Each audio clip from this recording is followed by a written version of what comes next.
warahmatullahi wabarakatuh. Waalaikumsalam warahmatullahi wabarakatuh. Suara saya ada enggak? Ada, Ustaz. Suara saya kedengaran enggak? Iya, suaranya kedengaran.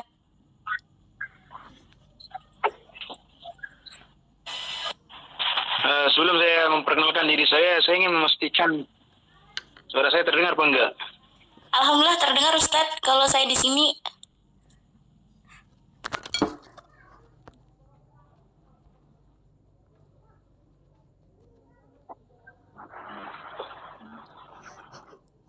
Bagaimana teman-teman lain? Teman-teman yang lain suara saya kedengaran apa enggak? Kami coba dibuka dulu itu anaknya, sound suaranya. Ya. Terdengar.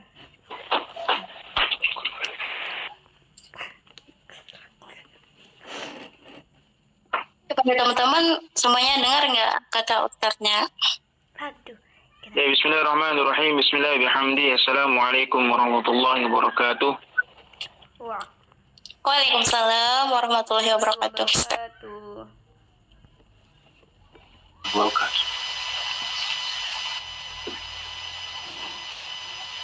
Alhamdulillah.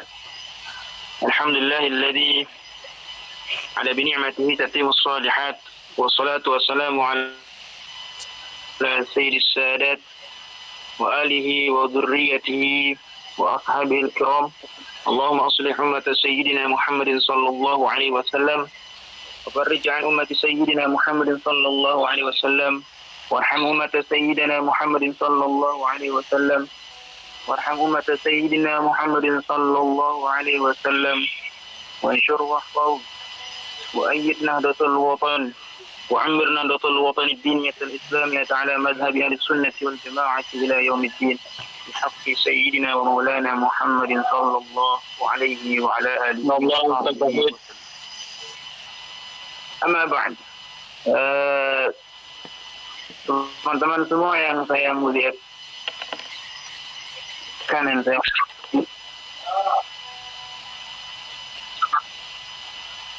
Alhamdulillah, pada malam hari ini kita semua berkumpul di tempat ini belajar dan untuk sama-sama karena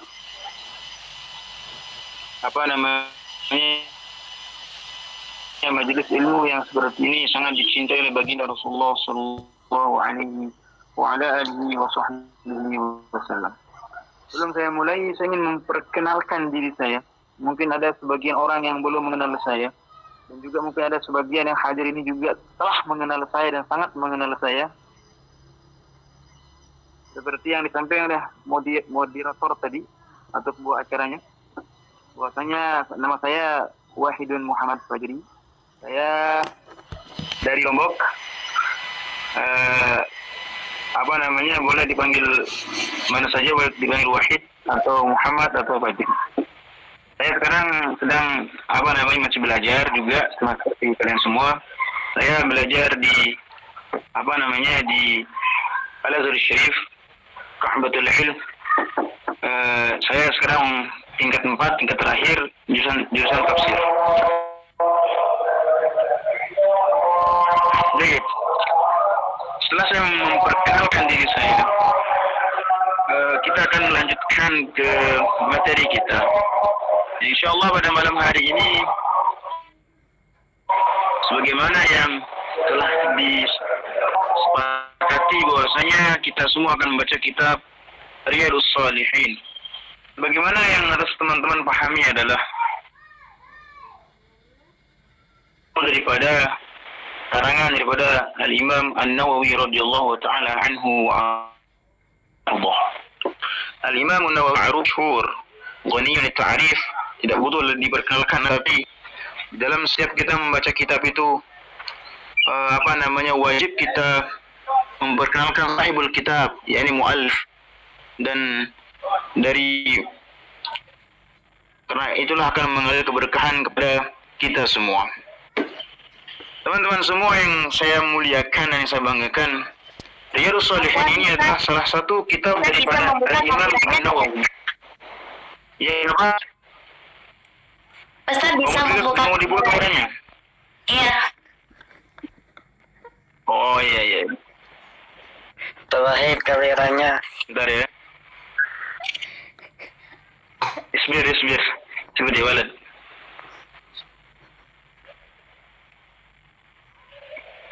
Syukur Ustaz.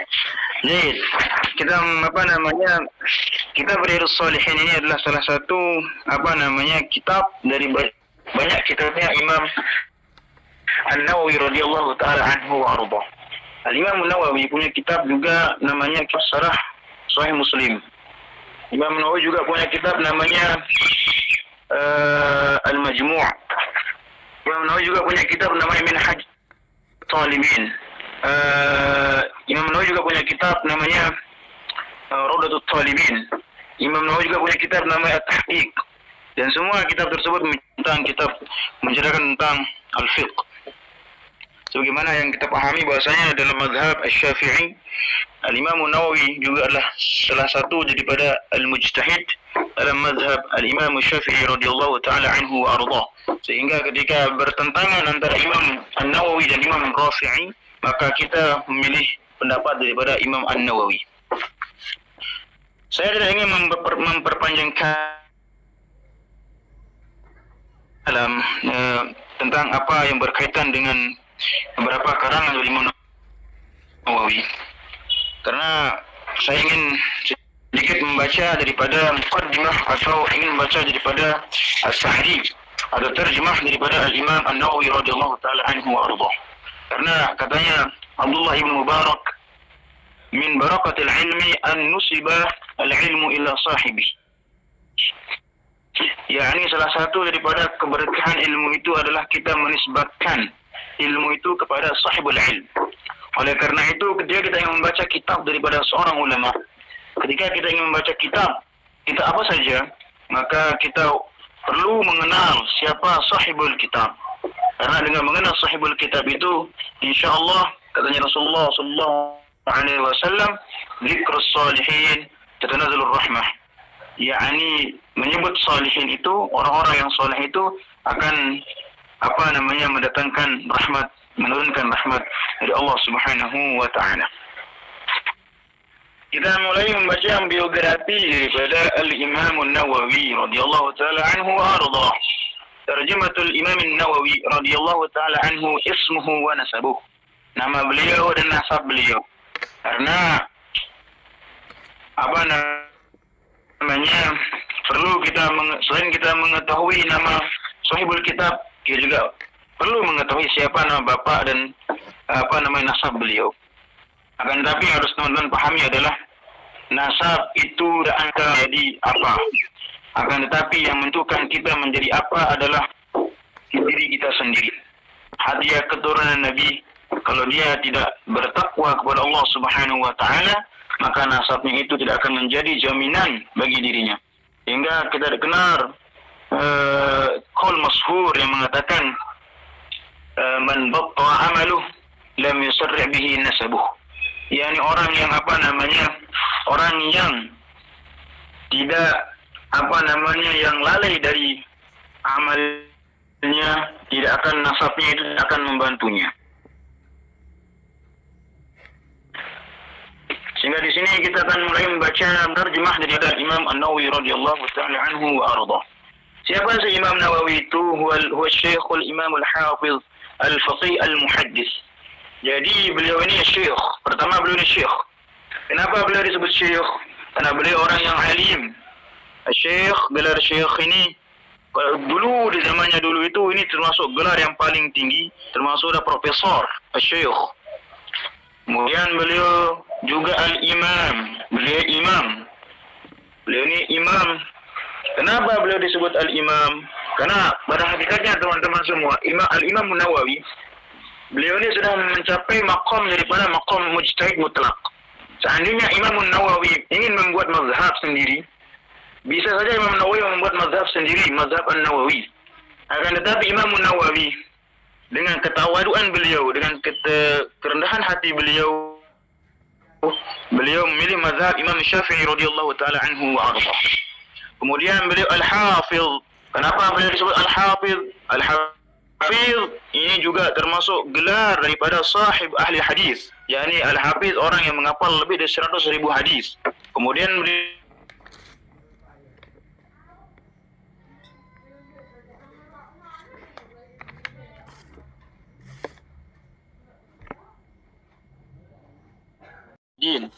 Muhyiddin Abu Zakaria Yahya ibnu Syarab ibnu Muriyi ibni Hasan ibni Husain ibni Hizam ibni Muhammad ibni Jum'at an-Nawawi asy-Syafi'i, sahib at-tasanif an-nafi'ah, yakni pemilik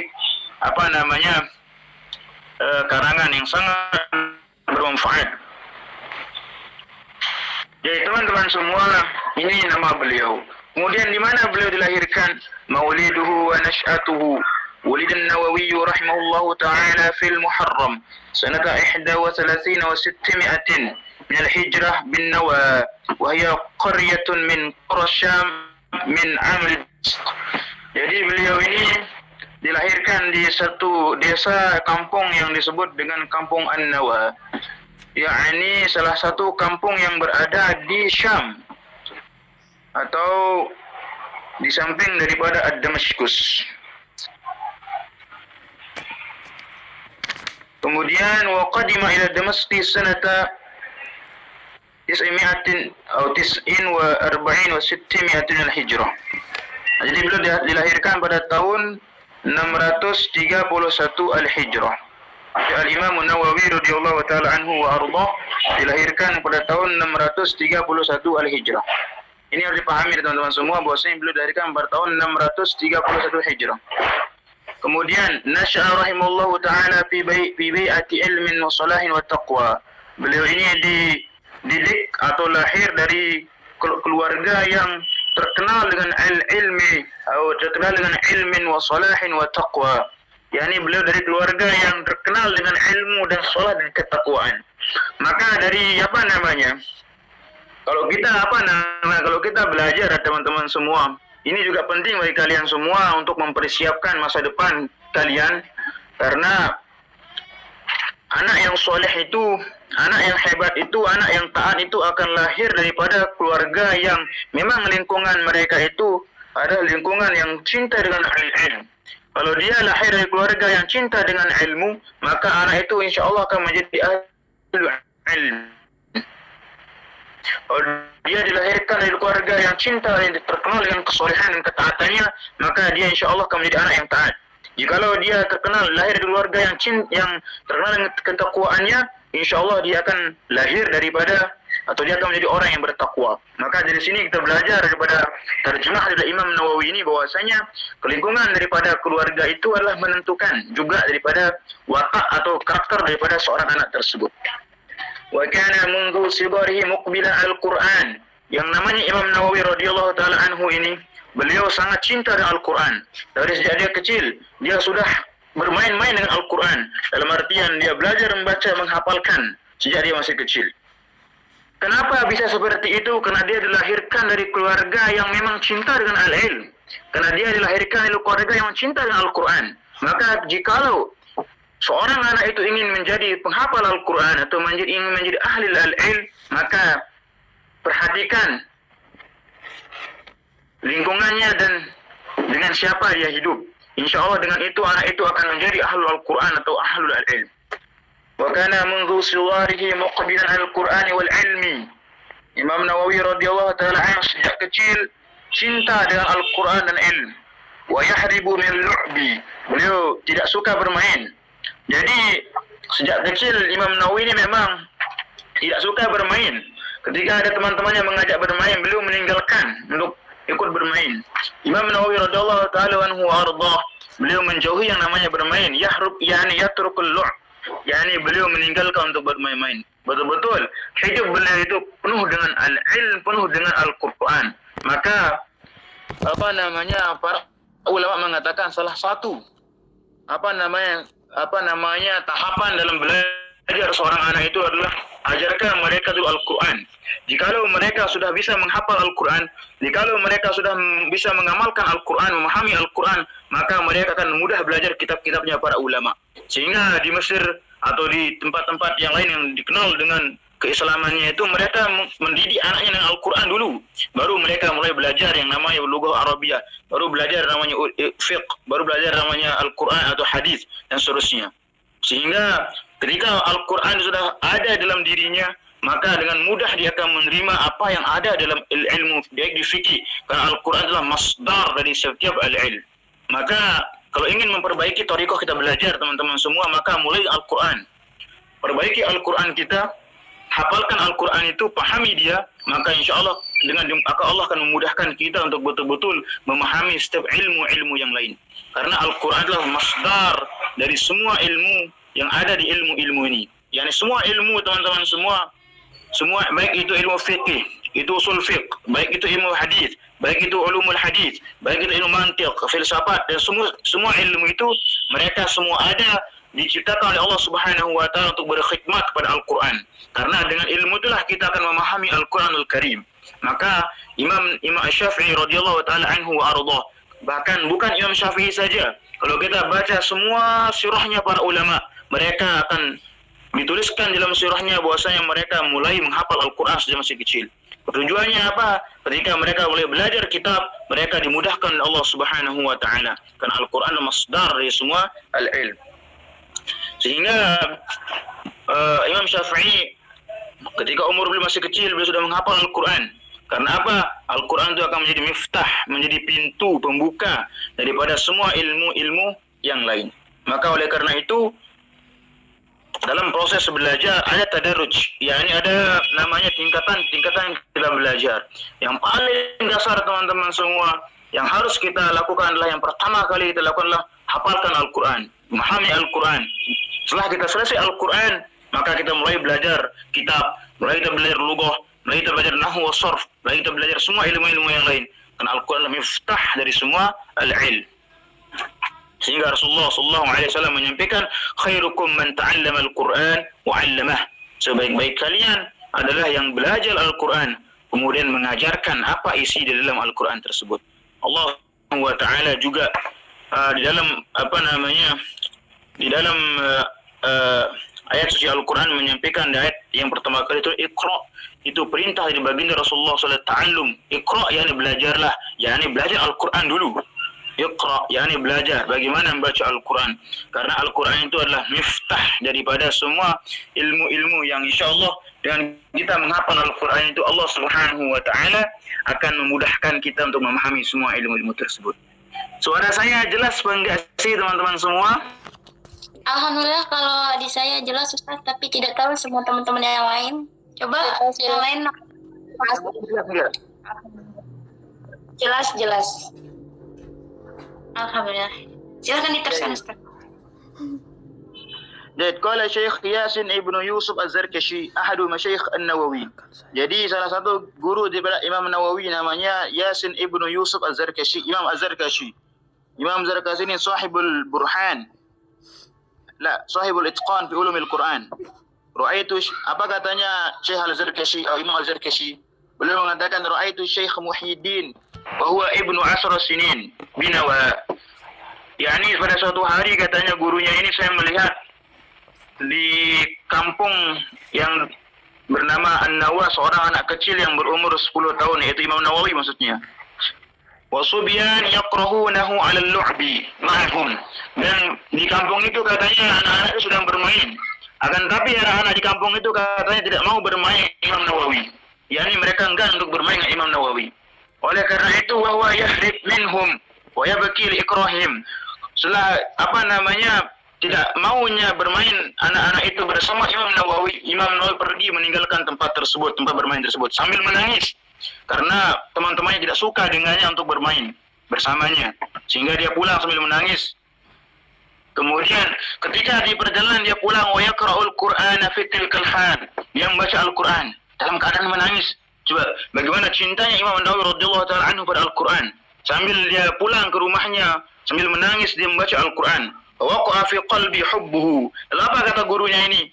Sejak saya melihat Imam Nawawi dalam keadaan yang seperti itu, timbullah rasa cinta dalam hati saya, katanya Imam Az-Zarkashi. Wa ja'alahu abuhu fi dukan. Faja'ala la yastaghilu bil bai' wasyara' 'anil Qur'an. Jadi Imam Nawawi ini punya bapak yang seorang pedagang. Akan tetapi bapaknya tidak menyuruh Imam Nawawi ikut untuk berjualan. Bapaknya ini tidak menyuruh Imam Nawawi ikut untuk berdagang. Akan tetapi bapaknya ini membiarkan dia sibuk dengan Al-Quran. Maka di sinilah kita belajar bagaimana pentingnya peran orang tua dalam dalam pembentukan karakter di seorang anak tersebut. Ketika orang tua tidak memasakkan anaknya untuk bekerja, akan tapi dia betul-betul mengarahkan anaknya untuk al-ilm. Betul-betul dia mengarahkan anaknya untuk membaca Al-Quran, menghafal Al-Quran. InsyaAllah anak itu akan menjadi anak yang soleh dan menjadi ahli al-ilm dan ahli Al-Quran. Qala, apa kata gurunya Imam Az-Zarkashi mengatakan apa? Fa'ataitul ladhi yukri'uhu al-Quran wasaituhu bihi wa qultu lahu hadha sabiy yurja an yakuna a'lam ahli zamanih wa azharuhum wa yantawu an-nas bih. Faqala li munjimun anta faqultu la wa innama antaqani Allah bidzalik. Apa katanya gurunya yang datang kepada bapaknya? Apa kata bapaknya ini? Saya mewasiatkan kepadamu, katanya bapaknya Imam Nawawi ini. Apa katanya? Untuk engkau biarkan dia sibuk dengan Al-Quran. Biarkan dia sibuk dengan al-ilm.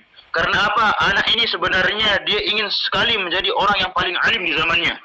Kemudian dia ini sebenarnya orang yang ingin menjadi orang yang paling zuhud di zamannya. Seolah-olah Imam Zarkashi meramal daripada Al-Imam Nawawi radhiyallahu taala anhu wa arda. Apa kata bapaknya? Faqala li munjimun anta? Oh, kamu ini seorang peramal, katanya. Faqultu la.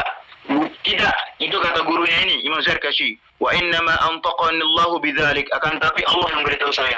Ilham dari Allah Subhanahu wa taala. Bahwa Imam Nawawi radhiyallahu taala anhu ini akan menjadi a'lamul fi zamani, orang yang paling alim di zamannya, orang yang paling zuhud di zamannya. Fadzakara dzalika liwalidihi faharisa alaihi ila an khatama al-Quran. Sejak saat itu mendengar apa yang dikatakan Imam Zarkashi, bapaknya betul-betul menjaga Imam Nawawi ini untuk fokus pada Al-Quran dan menghafal Al-Quran sampai dia khatam. Wa qad nahadha al-ihtilam, dan sehingga tercapailah mimpi daripada bapaknya atau mimpi daripada Al-Imam Nawawi radhiyallahu ta'ala anhu untuk menjadi orang yang paling alim di zamannya. Falamma kana ibnu 19 sanatan qadima bihi walidu ila Damasq fasami'a bil madrasah ar-rahawiyah wa hafiza tanbih bina 14 wa nisbi wa hafiza rubul muhadzab wa lazama Syekh Kamaluddin Ishaq ibn Ahmad al-Maghribi thumma hajja ma'a walidihi thumma 'ada. Dan setelah itu bapaknya mengirimkan ke Damaskus untuk belajar, dan beliau mulai belajar dengan dengan para masyayikh di Damaskus itu. Kemudian beliau menghafal kitab At-Tanbih, kemudian beliau mendengar seperempat kitab Al-Muhadzab. Kemudian beliau mulazamah dengan Syekh Kamaluddin Ishaq ibnu Ahmad al-Maghribi. Nah, jadi dari cerita Imam Nawawi, teman-teman semua, kalian bisa belajar bahwasanya ilmu itu didatangi, bukan kita yang didatangi oleh ilmu. Kita perlu mulazamah. Sehingga di Al-Quran itu Allah Subhanahu wa taala menyampaikan fas'alu ahla dzikri in kuntum la ta'lamun. Bahwasanya ini perintah untuk kita mencari guru, mendatangi seorang syekh. Fas'alu ahla dzikri, yakni bertanyalah kalian kepada ahli dzikri, ahli ilm, in kuntum la ta'lamun. Bahwasanya makanya para ulama Al-Azhar Syarif ketika mereka membuat tafsir yang namanya disebut tafsir al-mawdu'i, yakni tafsir yang berkaitan dengan al-ilmu fil Quran, mereka meletakkan ayat ini juga bagian daripada ayat yang membicarakan tentang al-ilm. Sehingga fas'alu ahli dzikri in kuntum la ta'lamun, maknanya ayat ini menjelaskan bahwasanya perlunya kita talaqi, mulazamah al-ilm. Wa kana yaqra'u kulla yawmin 12 darsan ala masyayikh syarhan wa tashihan wa fiqhan wa hadithan wa usulan wa nahwan wa lughatan. Al-Imam Nawawi radhiyallahu ta'ala anhu wa arda, setiap harinya katanya beliau membaca 12 ilmu. Beliau membaca 12 ilmu dari 12 orang syekh. Maka dari sini kita belajar bahwa al-ilmu laisa fil kutub, walakin al-ilmu yu'khadhu min sudur rijal. Bahwasanya ilmu itu bukan apa yang kita baca dalam kitab, akan tapi ilmu itu kita datang talaki dengan masyayikh, kita mendengarkan masyayikh. Sehingga Al-Imam Al-Ja'fari dalam kitab Maulid beliau mengatakan apa? Al-ilmu yu'khadhu min suduri rijal, laysa min al-qutub. Al-ilmu itu, ya waladi, wahai anakku, diambil daripada para masyayikh, bukan kalian baca sendiri dalam kitab. Kenapa? Kalau kalian hanya baca sendiri dalam kitab, bisa saja kalian salah memahami apa isi dalam kitab tersebut. Oleh karena itu, ada namanya talaqi, ada namanya ngaji. Datang duduk depan masyayikh, duduk depan ustaz, kita mendengarkan dan kita memahami. Tidak mentang-mentang kita sudah bisa baca kitab tersebut lalu kita mengatakan ana a'lamun nas. Kata saya orang alim, ngapain saya ngaji? Enggak. Akan tapi pertanyaannya, apakah sudah benar apa yang kalian pahami dalam kitab tersebut? Apakah benar apa yang kalian baca dalam kitab tersebut? Maka dari sini kita belajar Imam Nawawi radhiyallahu taala anhu wa ardhah. Beliau setiap hari beliau menghadiri 12 mata ilmu, kemudian beliau menghadiri 12 daripada al-masyayikh. Dari sini kita bisa belajar al-ilmu yu'ta la ya'ti. Ilmu itu didatangi, bukan dia yang datang kepada kita. Kemudian termasuk guru-guru daripada al-Imam Nawawi radhiyallahu taala anhu wa ardhah, ila an bar'a wa barakallahu lahu fil umri al-yasir wa habahu ilmu al-kathir. Al-Imam Nawawi radhiyallahu taala anhu umurnya tidak sampai 50 tahun teman-teman semua. Akan tapi dengan ilmu umurnya yang begitu pendek itu, Imam Nawawi masih terkenang sampai zaman sekarang. Bagaimana bentuk Imam Nawawi radhiyallahu taala anhu, beliau memanfaatkan umurnya yang tidak sampai dengan 50 tahun itu hidup dengan al-ilm sehingga beliau meninggalkan untuk menikah. Beliau sibuk dengan ilmu sehingga beliau meninggalkan untuk menikah. Tidak ada waktu untuk memikirkan soal pernikahan. Karena yang ada di dalam diri beliau itu adalah al-ilm. Sehingga ketika ada hadis yang mengatakan bahwasanya silaturahim itu akan memanjangkan umur. Lalu bagaimana maksud daripada silaturahim itu memanjangkan umur? Kan umur kita sudah ditentukan oleh Allah Subhanahu wa taala, dan juga doa itu bisa mengubah takdir. Apa maksudnya?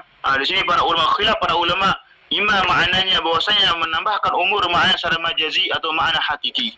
yakni apa makna secara majazi? Umurnya pendek akan tapi bermanfaat bagi banyak manusia. Ada makna yang hakiki, maknanya mungkin umurnya dari 60 ditambahkan ke 80 tahun. Itu makna daripada hadis yang mengatakan umur kita ditambahkan dengan silaturahim. Baik maknanya secara hakiki, yakni dari umurnya 60 tahun dengan amal dengan silaturahimnya dia ditambahkan umurnya menjadi 80 tahun. Atau makna secara majazi. Al-majazi maknanya bahwasanya umurnya pendek kayak Imam Nawawi, akan tapi umurnya itu berkah dengan ilmu. Bahkan nama beliau masih terkenang sampai sekarang ini dengan berkat berkah daripada karangan-karangan kitab beliau. Maka itulah maksud daripada hadis Rasulullah SAW yang mengatakan khairun nas anfa'uhum linnas. Sebaik-baik manusia itulah manusia yang mendatangkan manfaat bagi manusia yang lain. Oleh karena itu teman-teman semua, hidup ini untuk kita memberikan manfaat pada orang lain. Jangan kita hidup hanya untuk diri kita sendiri. Laqad arafa an-Nawawi bi jaddihi wa ijtihad. Faqad urifa an-Nawawi bi jaddihi wa ijtihadihi fi talab al-ilm. Al-Imam Nawawi dikenal dengan salah satu orang yang sangat sungguh-sungguh dan sangat berusaha dalam menuntut ilmu. Iltimasu 'inda ahli wa min ahmi syuyukh alladziina akhadha 'anhum. Dan sebagian daripada guru-guru beliau adalah Abu Ibrahim Ishaq ibnu Ahmad Utsman al-Maghribi. Kemudian guru beliau juga Abdul Rahman ibnu Qudamah al-Maqdisi al-Hambali. Kemudian guru beliau juga Abu Muhammad Abdul Rahman ibnu Nuh al-Maqdisi thumma ad-Damashqi. Wa Abu Hafsin Umar Sa'ad ibn Abi Rabi' al-Irbali. Mu'alla bin Hasan al-Irbali thumma al-Halabi thumma ad-Damashqi. Wa khuluqun katsirun yazidun 'al-20. Ini juga termasuk guru-guru daripada Al-Imam Syafi'i radhiyallahu taala anhu wa ardhah. Dan saya tidak ingin memperpanjang kalam tentang terjemah daripada Al-Imam Syafi'i radhiyallahu taala anhu di sini. Termasuk guru-guru murid-murid beliau juga ada murid beliau itu salah satu Ibn Attar, kemudian murid beliau juga Subki, Imam Subki, murid-murid beliau juga Imam Az-Zahabi, murid-murid beliau juga ada banyak murid-murid beliau yang mengambil ilmu dari beliau. Beliau punya karangan kitab wa mu'allafatuhu wa hiya katsiratun wa min ahammiha wa ashhariha syarah sahih Muslim al-ma'ruf bil minhaj, syarah sahih Muslim bin Hajjaj. Kemudian karangan beliau juga Al-Arba'un an-Nawawiyah. Ini sangat masyhur sekali. Al-Arba'un an-Nawawiyah ini dibaca di semua al-balad. Yani di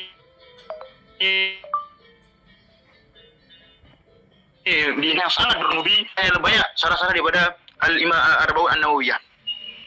Kemudian dia punya kitab namanya Al-Muntakhaba min Kalami Sayyidil Abrar. Kemudian Tibyan fi Adabi Hamalatil Quran. Beliau punya kitab namanya At-Tibyan fi Adabi Hamalatil Quran. Saya memesan pada teman-teman semua yang ingin menghafal Al-Quran, belum kalian memulai menghafal Al-Quran, tolong baca At-Tibyan fi Adabi Hamalatil Quran. Karena ini penting untuk kita tahu adab, bagaimana adab kita menghafal dan membaca Al-Quran Al-Karim. Kemudian ada kitab Al-Majmu' Syarah Muhadzab walam yukmilhu wa sala fi ila asna'i riba wa qala Az-Zahabi wa sala fi ila bab al-musarah. Kemudian ada Khulasah fil Hadis. Ini juga ada kitab beliau Khulasah fil Hadis. Kemudian ada Tahzib al-Asma' wal Lughat, kemudian Al-Fatawa. Kemudian beliau punya kitab Al-Irsyad fi Ulumil Hadis. Kemudian At-Taqrib wa Taysir fi Mukhtasar Irsyad. Ini juga kitab beliau fi Ulumil Hadis alladhi sarah Syuyuti fi Tadrib ar-Rawi. Kemudian ada kitab Al-Mubahamat.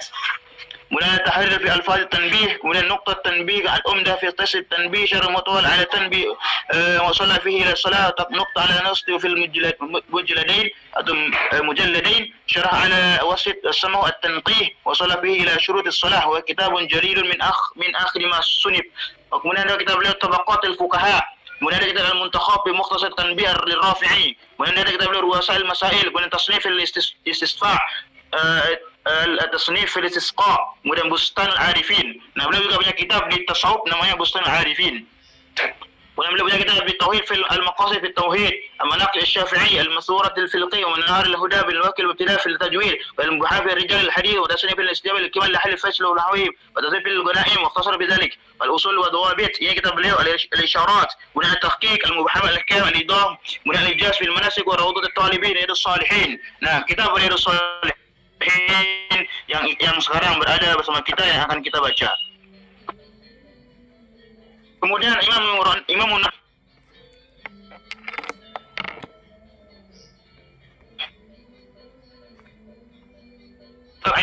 wa hadrathu al-maniyah wa intaqala ila rabbih fil 24 min Rajab.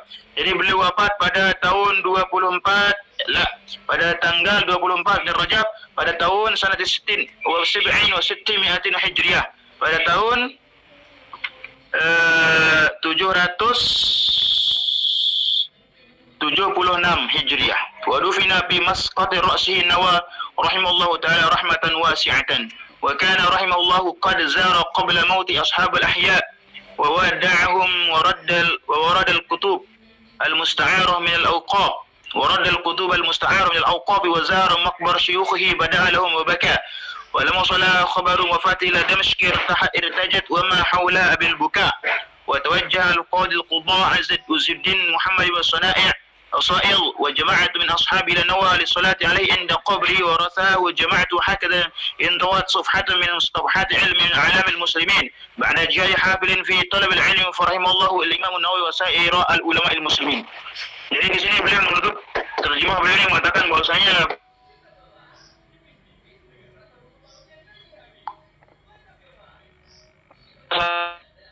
taruh daripada bagaimana bermanfaatnya kita terhadap orang lain. Maka gunakanlah sisa umur kita, gunakanlah hidup kita ini untuk mendatangkan manfaat pada orang lain.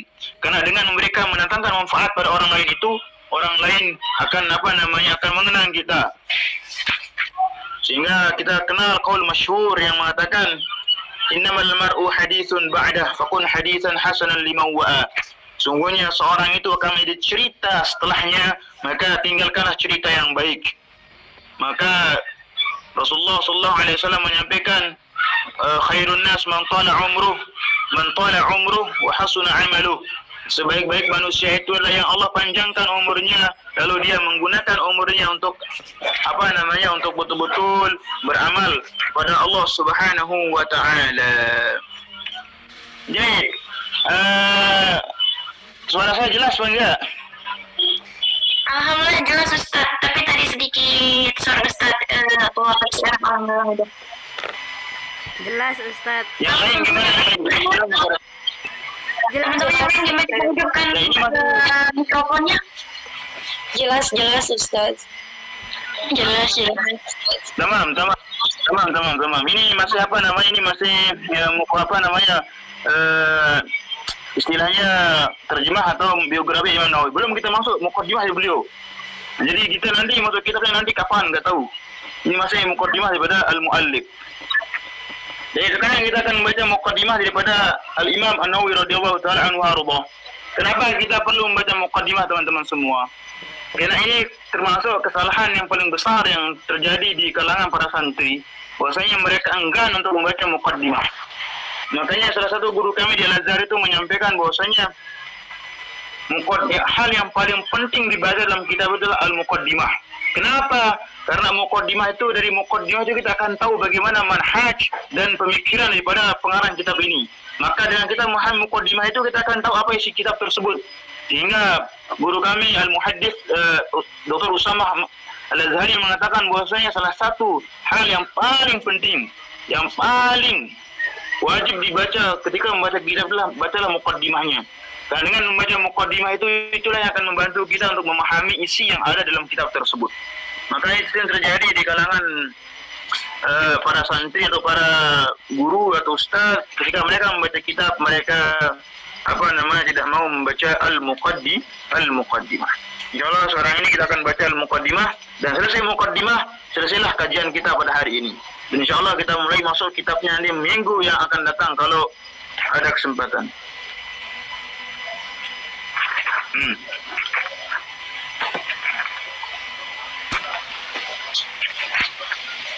Bismillahirrahmanirrahim. Muqaddimatul muallif, yakni muqaddimah daripada sahibul kitab, yakni muallif hadzal kitab.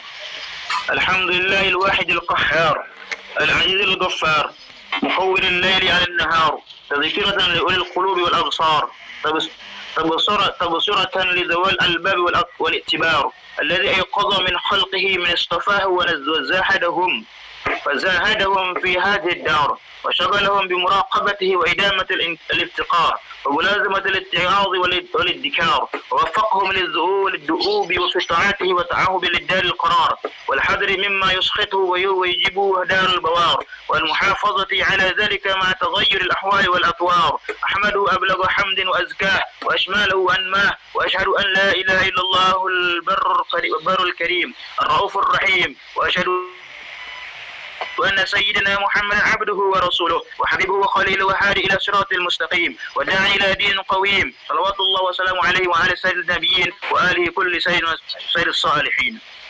Di sini beliau mulai muqaddimah beliau dengan memuji Allah Subhanahu wa taala. Kemudian beliau menerangkan bahwasanya Allah Subhanahu wa taala itu muqawwirul laili 'alan nahar. Bahwasanya Allah lah yang memutar, yakni mengganti malam menjadi siang. Dia Allah Subhanahu wa taala yang memilih sebaik-baik makhluknya, yakni Rasulullah sallallahu alaihi wasallam. Oleh karena itu teman-teman semua, tidak ada suatu hal yang perlu kita takutkan pada hakikatnya, karena pada hakikatnya Allah Subhanahu wa taala yang telah mengatur semua kehidupan kita di dunia ini. Sehingga Allah Subhanahu wa taala menyampaikan dalam Al-Qur'an, "Wa ma min dabbatin illa 'ala Allahi rizquha." Dan tidak ada makhluk melata di muka bumi ini melainkan Allah Subhanahu wa taala yang menjamin rizkinya. Maka tidak perlu kita susah tentang rizki. Kemudian di ayat yang lain Allah Subhanahu wa taala menyampaikan, "Walillahi ma fis samawati wa fil ard wa ila Allahi turja'ul umur." Di ayat yang Allah Subhanahu wa taala menyampaikan bahwasanya Allah yang memiliki langit dan bumi ini, dan semua perkara itu akan kembali kepada Allah Subhanahu wa taala. Maka jikalau kita saat ini sedang bersedih, jikalau saat ini sedang kita merasakan kegundahan dalam hati kita, apapun masalah kita, maka kembalilah kepada Allah Subhanahu wa taala. Bahwasanya Allah Subhanahu wa taala yang menciptakan cobaan, Allah Subhanahu wa taala yang menciptakan bala, Allah Subhanahu wa taala yang menciptakan kesedihan. Akan tapi yang harus kita ketahui adalah kesedihan itu akan dibalas dengan kesenangan oleh Allah Subhanahu wa taala. Sehingga Allah Subhanahu wa taala menyampaikan, ya dalam ayat yang lain Allah Subhanahu wa taala menyampaikan, "Wa mallahu yuridu zulmal alamin."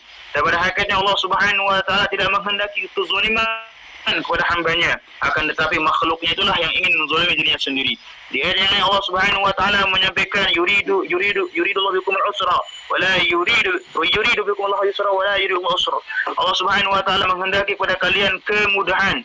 Allah Subhanahu wa taala tidak menghendaki bagi kalian kesulitan. Inna ma'al usri yusra.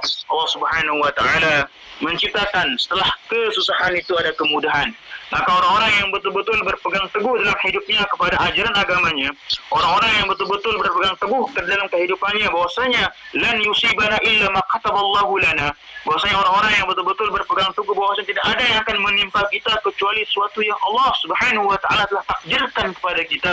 Itulah orang-orang yang Allah Subhanahu wa taala jamin kebahagiaannya di dunia dan akhirat. Oleh karena itu teman-teman semua, ketika kita merasa kesedihan, maka baca Al-Quran, hayati Al-Quran, pahami makna Al-Quran. Karena terkadang suatu yang kita anggap baik belum tentu baik menurut Allah Subhanahu wa taala. Bukankah Al-Quran telah menerangkan kepada kita? Allah Subhanahu wa taala mengatakan, asa an taqrahu wa asa an taqrahu syai'an wa huwa khairul lakum wa asa an tuhibbu syai'an wa huwa syarrul lakum wallahu ya'lamu wa antum la ta'lamun. Jangan kita menganggap diri kita mengetahui semuanya lalu kita bersedih lalu menyalahkan Allah Subhanahu wa taala. Tidak ada apapun yang terjadi pada diri kita saat ini melainkan Allah Subhanahu wa taala telah mencatat, telah menentukannya. Lan yusibana illa ma kataballahu lana. Tidak ada suatu pun yang akan menimpa kita kecuali Allah Subhanahu wa taala telah menetapkan dan Allah Subhanahu wa taala telah menentukan. Suara saya ada enggak? Alhamdulillah ada Ustaz. Alhamdulillah Ustaz. Tapi kenapa ada yang bilang suaranya enggak ada Ustaz katanya? Kepada teman-teman yang bilang seperti itu, coba buka mikrofonnya dulu. Alhamdulillah Ustaz, jelas suaranya. Kalau enggak ada suaranya, jangan dengarkan pakai hati kalian. Ketika hati kalian mendengar itu akan sampai kepada hati kalian. Iya betul.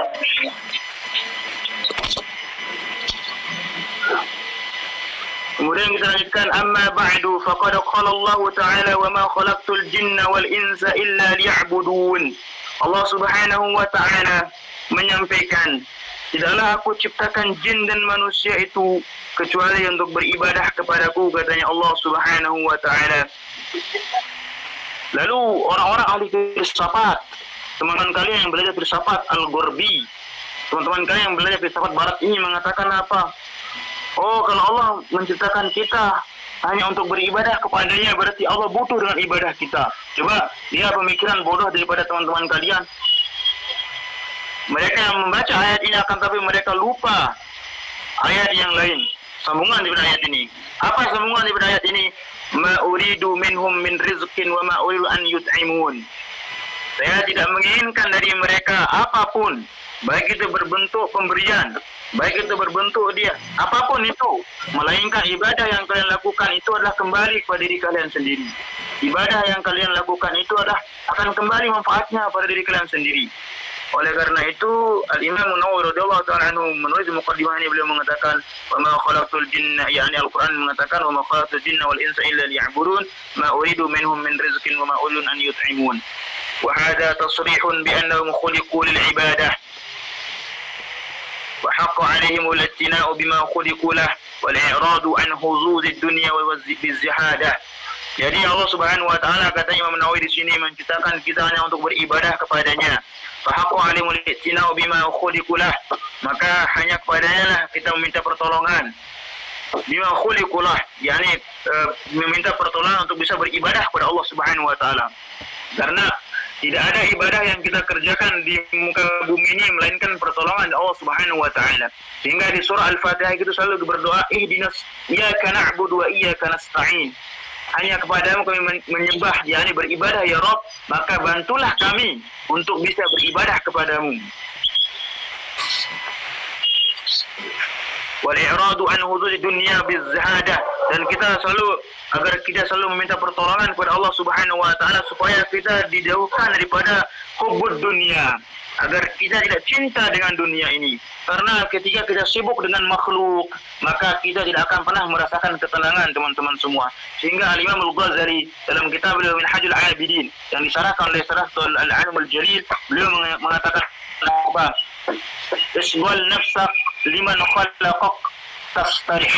yakni sibukkanlah dirimu kepada yang menciptakanmu. Yakni maknanya sibukkanlah dirimu kepada Allah Subhanahu wa taala, tastarih, maka kamu akan merasakan ketenangan, merasakan keistirahat dalam kesibukan dengan dunia ini.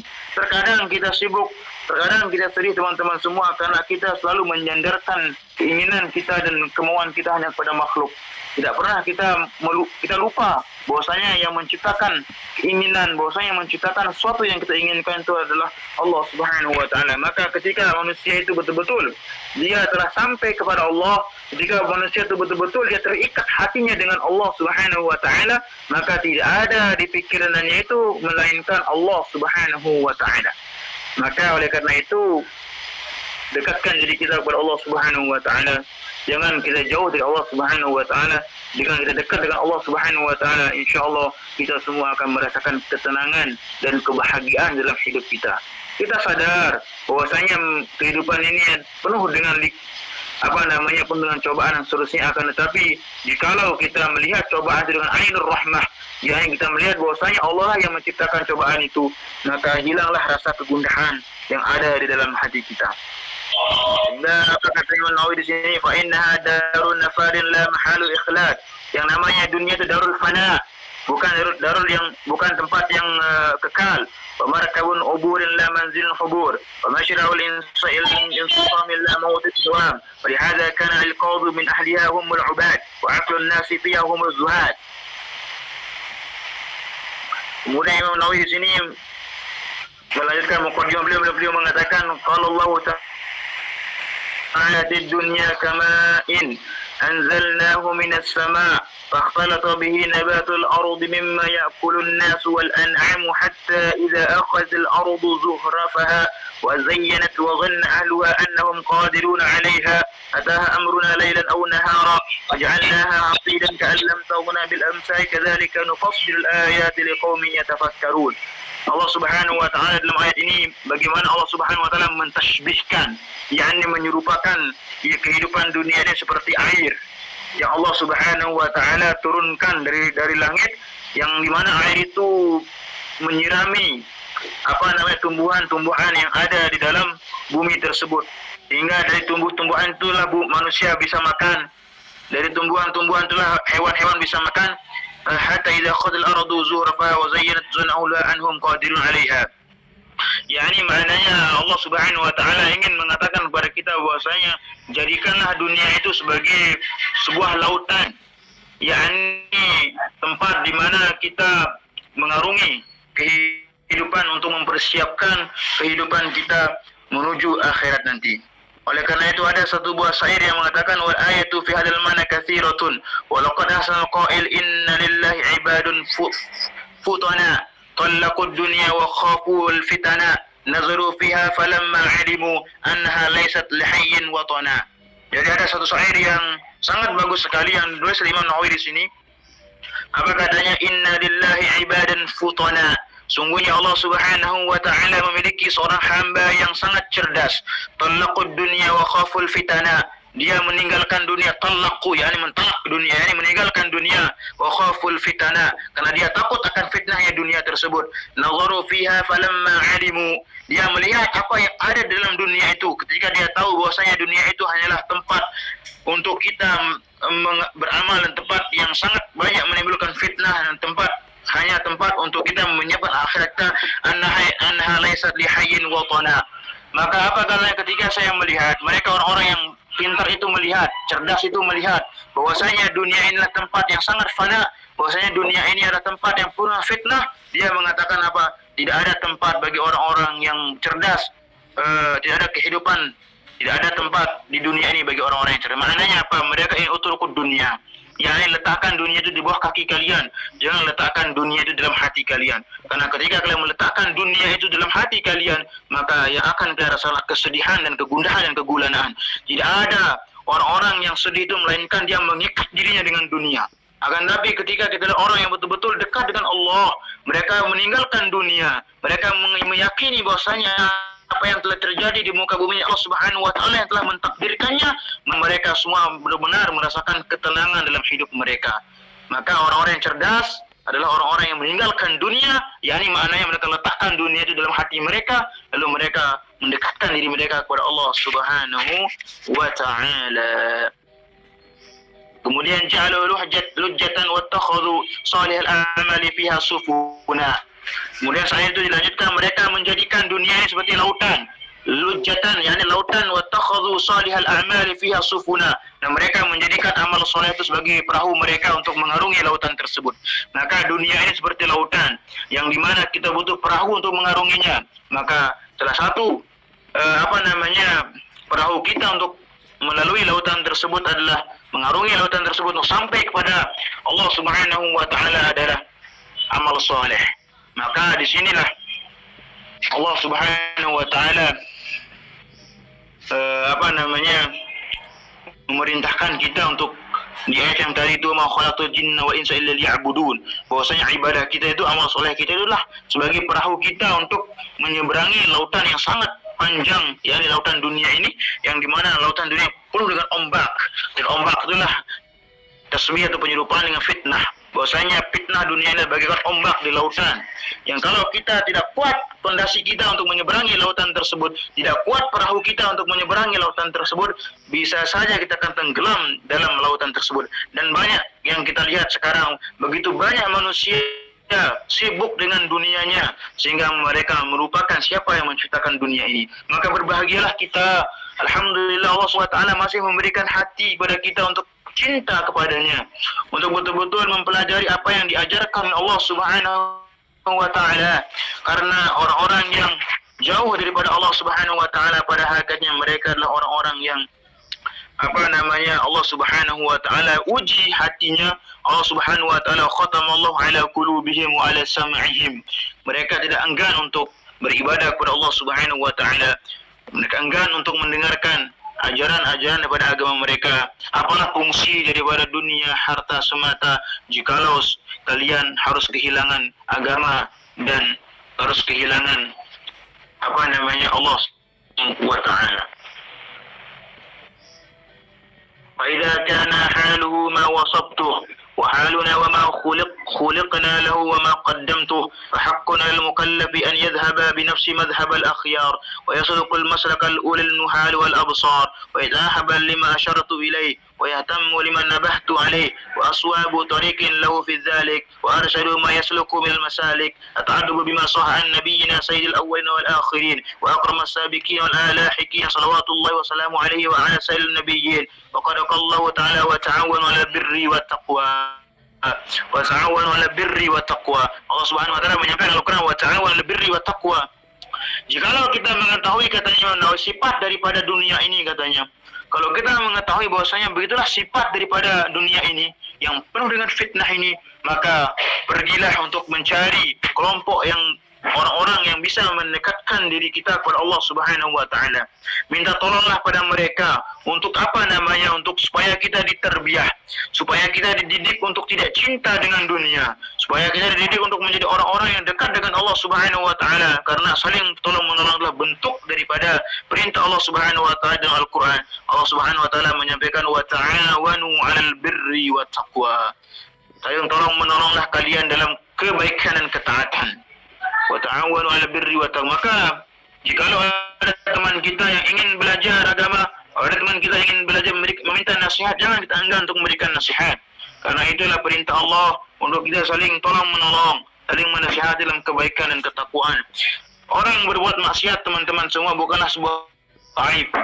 Yang harus kalian pahami adalah dalam mindset kalian berpikir itu bahwasanya orang yang bermaksiat adalah bukanlah suatu keaiban bagi mereka. Karena yang namanya manusia ini teman-teman semua mahal khata' wa nisyan. Yang namanya manusia ini tempat kesalahan. yakni kita ini sebagai manusia tidak mungkin kita ini enggak maksum. Pasti ada kalanya kita akan berbuat kesalahan dan kemaksiatan. Akan tapi Rasulullah SAW memberikan kita obat bahwasanya adalah at-taibu minal dzambi kaman la dzambalah. Orang yang bertobat dari dosanya seperti orang yang tidak memiliki dosa. Sehingga Al-Imam Ibn Athaillah Al-Iskandari dalam hikam beliau menyampaikan bahwasanya mungkin saja al-maksiyah yang mewarisi az-zulm wa inkisar, yakni maksiat yang kita lakukan yang melahirkan kesedihan dan melahirkan perendahan diri itu, itulah yang akan menjadi sebab kita sampai kepada Allah Subhanahu wa taala. Sedangkan mungkin saja taat yang kita kerjakan itu akan tapi taat kita sombong terhadap diri kita dan sombong terhadap orang lain, itu akan menjadi jalan kita untuk jauh dari Allah Subhanahu wa taala. Maka jangan hinakan yang bermaksiat, jangan hinakan orang yang berbuat kesalahan, karena itu bukan aib bagi mereka. Tugas yang kita hanya lakukanlah saling menasihati, bukan kita menghina. Yang harus dipahami dan menasihati bukan maknanya kita menghina, yakni kita memberikan nasihat tanpa kita menghina orang lain. Itu caranya kita dalam bermuamalat sama makhluk di muka bumi ini. Wa qad sahha an Rasulillah sallallahu alaihi wasallam anhu qala wallahu fi auni al-'abdi ma kana 'abdu fi auni akhi. Ketahuilah, katanya Rasulullah sallallahu alaihi wasallam, bahwasanya Allah Subhanahu wa taala itu akan menolong suatu hamba selama hamba itu mau menolong saudaranya sesama muslim. Wallahu fi auni al-'abdi ma kana al-'abdu fi auni akhi. Wa anhu qala ma dalla ala khairin falahu mithlu ajri fa'ili. Bahwasanya orang yang menunjukkan ke jalan kebaikan itu adalah pahalanya seperti orang yang mengerjakannya. Wa anhu qala man da'a ila huda kana lahu min ajri mithlu ujuri man tabahu la yanqusu dzalika min ujurihim syai'a. Orang-orang yang menunjukkan, orang-orang yang mengajak ke jalan yang baik itu orang-orang yang akan diberikan pahala seperti pahala orang yang mengerjakannya tanpa mengurangi sedikit pun pahala daripada orang yang mengerjakannya. Wa annahu qala li Ali radhiyallahu taala anhu, Rasulullah SAW menyampaikan kepada Ali radhiyallahu taala anhu, apa katanya Rasulullah sallallahu alaihi wasallam kepada Sayyidina Ali, wallahi la an yahdillahu bika rajulan wahidan khairun laka min humrin na'am. Apa katanya Allah Subhanahu wa taala, apa katanya Rasulullah sallallahu alaihi wasallam kepada Ali, wallahi demi Allah, li an yahdillahu bika rajulan wahidan khairun laka min humrin na'am, yakni engkau memberikan petunjuk pada satu orang laki-laki, katanya Rasulullah kepada Sayyidina Ali, engkau mengajarkan, memberikan nasihat, lalu dengan nasihat itu dia mendapatkan petunjuk, katanya Sayyidina Ali, atau dengan sebab kamulah orang itu mendapatkan hidayah dari Allah Subhanahu wa taala, katanya Rasulullah sallallahu alaihi wasallam, khairun laka, itu lebih baik bagimu min humrin na'ami, yakni semua nikmat yang ada di muka bumi ini. Waraitu an ajma'a mukhtasaran min ahadits sahihah. Nah, jadi di sini Imam Nawawi mulai menjelaskan tentang isi kitab beliau. Tadi beliau memberikan kita apa istilahnya, itu nama istilahnya fasul khitab, yakni itu nama muqaddimah beliau. Sekarang beliau ingin menjelaskan apa isi dalam kitab beliau. Apa kata beliau? Wa ra'aitu an ajma'a mukhtasaran min al-ahadits sahihah. Kata beliau, saya melihat bahwasanya dengan kejadian-kejadian yang seperti ini, saya melihat kehidupan dunia yang seperti ini, katanya beliau, saya ingin untuk mengumpulkan suatu hadis yang sangat singkat, yang dimana hadis itu mustamilan ala ma yakunu tariqan li sahibihi ila al-akhirah, yang dimana hadis ini, kata beliau, akan menjadi jalan bagi orang-orang menuju akhirat mereka. yakni Riyadhus Shalihin ini maknanya berisi tentang hadis-hadis yang berisikan tentang nasihat-nasihat yang akan mengantarkan kita kepada Allah Subhanahu wa taala. Maka dimulai di bab yang pertama, babul ikhlas, kemudian ada babuz zuhud, bab sabar, babut taubah. Ini semua adalah contoh daripada hadis dalam Riyadhus Shalihin ini yang menggambarkan bagaimana hadis-hadis ini akan mengantarkan kita dekat kepada Allah Subhanahu wa taala. Maka di sini Imam Nawawi SAW mengatakan kepada kita, saya menulis dalam kitab saya ini, kata Imam Nawawi, beberapa hadis yang singkat yang akan mengantarkan orang yang membacanya untuk sampai kepada akhirat, yang akan sampai kepada Allah Subhanahu wa taala. Maka dari muqaddimahnya kita paham isi daripada kitab Al-Imam Nawawi radhiyallahu taala anhu wa ardhah. Wa muhasilan li adabihi al-batin wa dhahirah. Dengan membaca kitab ini insyaallah kita akan menjadi orang yang beradab baik secara batiniah maupun zahiriah. Jami'an litarghib wa tarhib wa sair anwa'il adabis salikin. Yang di mana isi kitab ini, kata beliau, mengumpulkan beberapa targhib, penyemangat, wa tarhib, peringatan, wa sair anwa'il adabil salikin, dan beberapa adab-adab seorang salik ila Allah, ini orang-orang yang ingin sampai kepada Allah Subhanahu wa taala, min hadis zuhdi wa riyadatin nufus, dari hadis-hadis zuhud dan hadis-hadis yang akan membersihkan jiwa kita, wa tahdzibil akhlaq, kemudian yang akan memperbaiki akhlak kita, wa taharatil qulub wa ilajiha, dan yang akan mensucikan hati kita dan mengobatinya, wa siyanatil jawarih, dan yang akan memperbaiki jawarih kita, wa izalatil wijajiha, yang akan menghilangkan penyakit-penyakit daripada jawarih kita, wa ghairi dzalika min maqasidil arifin, dan selain daripada itu yang menjadi tujuan daripada orang-orang yang arif billah, orang-orang yang betul-betul mengenal Allah Subhanahu wa taala. wa altazimu fihi alla adhkura illa haditsan sahihan. Apa kata beliau di sini? Saya di sini kata beliau mewajibkan diri saya katanya. Saya melazimkan diri saya di dalam kitab ini katanya untuk tidak menyebut suatu hadis melainkan illa haditsan sahihan minal wadihat. Melainkan itulah hadis sahih yang betul-betul hadis yang makbul, betul-betul bukan hadis dhaif, akan tapi hadis yang ada dalam kitab Riyadhus Shalihin adalah berisi tentang hadis-hadis sahih yang dimana mudhafan ila kutubis sahihah, yang dimana disandarkan kepada kutub-kutub sahih al-masyhurah seperti kutub Imam Bukhari, Sahih Bukhari, Sahih Muslim. Wa usdira lil abwab min al-Qur'an al-aziz bi ayatin karimah. Kemudian saya di sini di bab-babnya ini saya memberikan beberapa ayat-ayat Al-Quran Al-Aziz Al-Bi'adin Karimah yang akan melengkapi isi hadis tersebut. Wa usyaha ma yahtaju ila dhabtin aw syarhin ma'nan wa khafiyyin binafaisin minan tanbihat. Kemudian saya juga di sini menjelaskan tentang beberapa makna yang mungkin tidak dipahami oleh pembaca. Kemudian saya di sini juga menyelipkan beberapa peringatan. Wa idza qultu fi akhir hadis, apabila saya mengatakan di akhir hadis muttafaqun alaih, ma'ana rawal Bukhari wa Muslim. Yani kalau saya nanti dalam kitab ini mengatakan muttafaqun alaih, maka itu maknanya hadis yang diriwayatkan al-Imam Bukhari dan Imam Muslim. Coba lihat bagaimana mukadimah beliau ini menggambarkan daripada apa isi yang dalam kitab ini. Jikalau saya mengatakan di akhir kitab saya ini mengatakan muttafaqun alaih, maka itu maknanya hadis yang diriwayatkan al-Bukhari wa Muslim. Suara saya kedengaran apa enggak? Insya Allah kedengaran Ustaz, alhamdulillah. Alhamdulillah kedengaran. Kalau teman-teman yang lain gimana? Coba buka mikrofonnya sebentar. Alhamdulillah Ustaz, dengar. Alhamdulillah kedengaran Ustaz. Baiklah Ustaz, silakan dilanjutkan.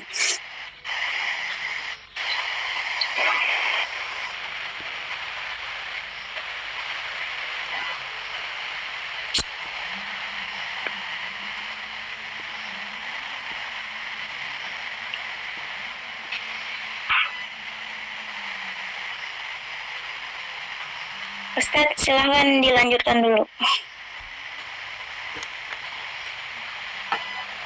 Tunggu sebentar, mungkin Ustadznya lagi minum. Iya, mungkin.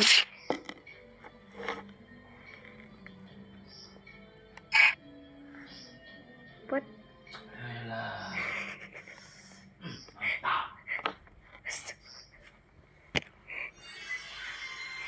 kayak beliau keluar ini sinyalnya paling tinggi. Ya, sebentar. Jadi apa namanya HP yang saya pakai tadi meninggal dunia. Jadi saya masuk lagi. Jadi HP yang saya pakai meninggal dunia. Semoga Allah merahmatinya. Saya akan masuk. Silakan dicas dulu Ustaz.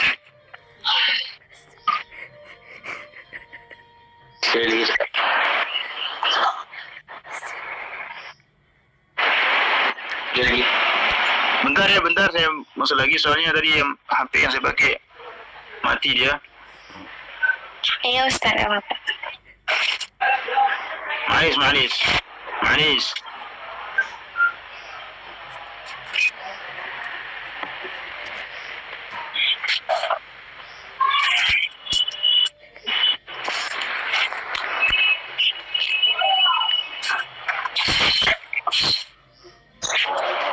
Oke, assalamualaikum warahmatullahi wabarakatuh. Waalaikumsalam warahmatullahi wabarakatuh.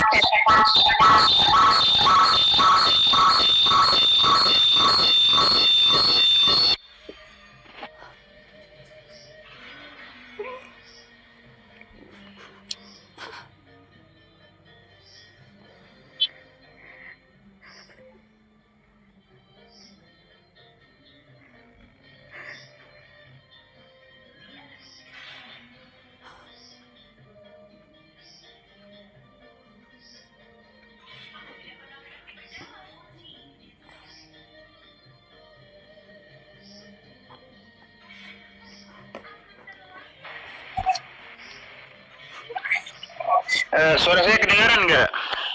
Iya, kedengeran. kedengeran Ustaz. Hah? Alhamdulillah kedengeran.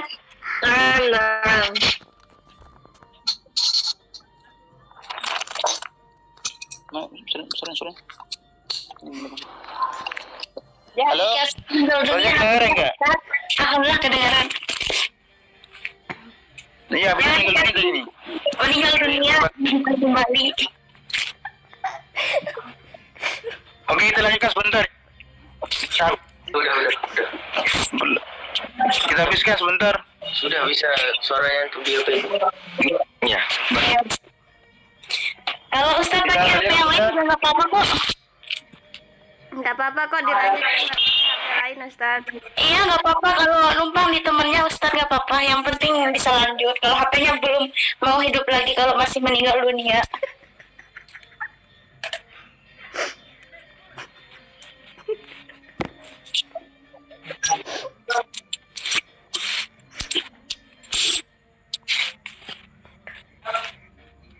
Jangan bilang meninggal dunia.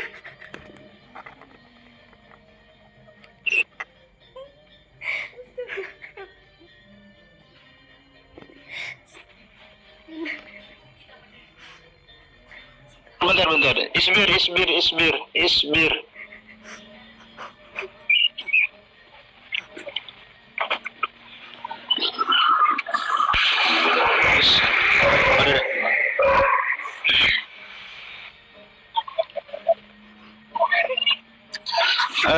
Bentar ya. Iya Ustaz ya. Apa dulu Ustaz? Masih proses ini. Udah itu. Oke. Udah. Kita lanjutkan. Tinggal berapa pokroh ini? Tinggal 4 pokroh mungkin akan selesai.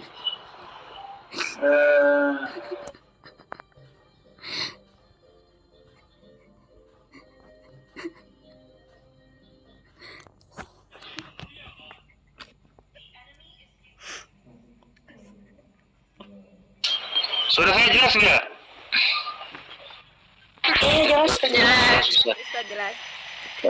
عفوا معليش tadi ada masalah sedikit في مشكلة شوية بس. Udah hidup HP-nya.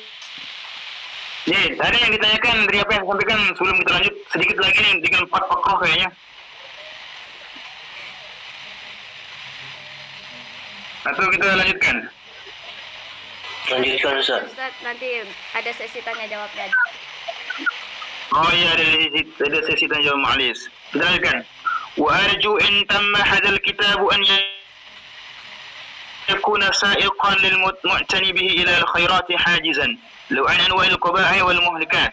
Beliau di sini berdoa di akhir kitab beliau Muqaddimah beliau mengatakan bahwasanya saya berharap mudah-mudahan dengan selesainya kitab ini menjadi salah satu wasilah untuk orang-orang membantu orang-orang menuju khairat, yakni kebaikan yang menjadi hajizan, yang tameng atau menjadi hijab bagi mereka untuk mengerjakan semacam yang namanya qabaih, yakni qabih atau kejelekan wal muhlikat yang akan menghancurkan diri mereka sendiri, yang akan membuat mereka jauh daripada Allah Subhanahu wa taala.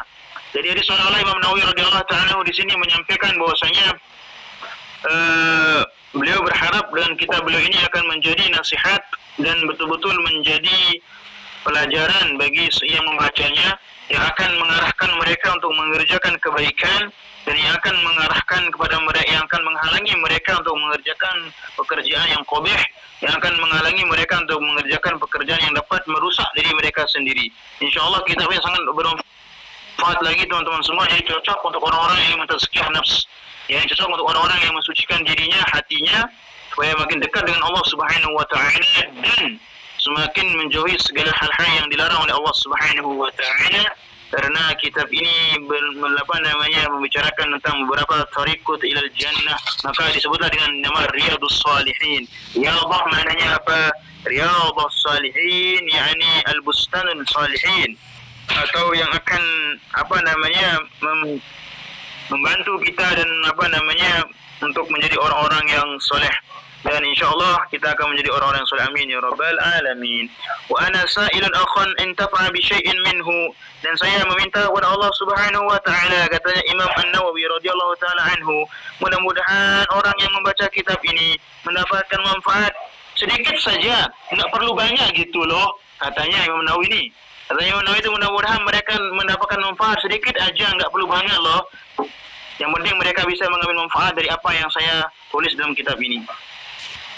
An yad'u li, dan mudah-mudahan setelah kalian membaca kitab ini, bukan hanya kalian membaca apa yang isi dalam kitab saya ini, akan tapi kalian tidak mau mendoakan saya. yakni Imam Nawawi mengharapkan doa kepada kita semua. Setelah beliau meminta doa kepada untuk diri beliau, beliau mengatakan wali-walidayya, dan doakanlah kedua orang tua saya, wa masyayikhi, dan guru-guru saya, wa sairi ahbabina, dan semua para pencinta-pencinta saya, wal muslimin ajma'in, dan orang-orang muslim seluruhnya. Muslim maknanya muslimat juga. Wa 'ala Allahil karim i'timadi, dan hanya kepada Allah Subhanahu wa taala saya menyandarkan diri saya. Wa ilahi tafwidi wastinadi, dan hanya kepada Allah saya menyerahkan semua urusan saya, katanya Imam Nawawi. Wa hasbiyallahu wa ni'mal wakil, dan hanya kepada Allah Subhanahu wa taala saya bertawakal. Wala haula wala quwwata illa billahil aliyyil azizil hakim, dan dialah Allah Subhanahu wa taala yang Maha Aziz, yang Maha Hakim. Inilah akhir daripada al-muqaddimah daripada al-Imam Nawawi radhiyallahu taala anhu wa ardhah, yang insyaallah muqaddimah yang sangat bermanfaat bagi kita semua, yang berisi dengan muqaddimah saja kita sudah banyak mendapatkan peringatan-peringatan daripada al-Imam Nawawi radhiyallahu taala anhu wa ardhah, yang insyaallah isi kitabnya, yang insyaallah kitab Riyadhus Shalihin ini kita akan baca nanti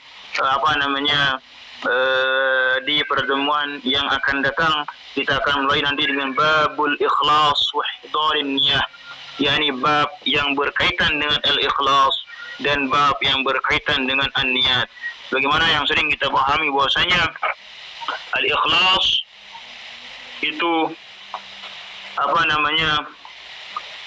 berada dalam hati kita, yakni dengan niat itulah yang akan menentukan kita ikhlas apa tidak. Maka di sini al-ikhlas itu lebih khusus daripada an-niyah, karena niat itu lebih umum. Maka di sini al-umum wal khusus mutlaq, atau umum wal khusus min wajhin, bagaimana yang disampaikan oleh para ulama mantiq.